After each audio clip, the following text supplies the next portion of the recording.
Məlumat üçün qeyd edim ki, 2025-ci ilin 31 mart tarixinə Muxtar Respublikada ümumi su ehtiyatları 210 milyon 200 min kub metr təşkil edirdi.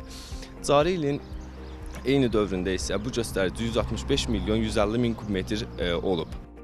Yağıntılar su ehtiyatlarının tədricən artmasına töhfə verir. Həmçinin qar örtüyünün mərhələli şəkildə əriməsi çayların axımını artırır, su anbarlarına suyun yığılmasını təmin edir və su balansının bərpasına müsbət təsir göstərir. 31 mart 2026-cı il tarixində Heydər Əliyev su anbarında 33 milyon 70 min kub metr su ehtiyatı mövcuddur. Müqayisə üçün bildirək ki, 2025-ci ilin dekabr ayının 1-də bu göstərici 14 milyon 750 min kub metr idi. Qarın əriməsi və yağıntıların artması su anbarlarında ehtiyatların tədricən yüksəlməsinə müsbət təsir göstərib.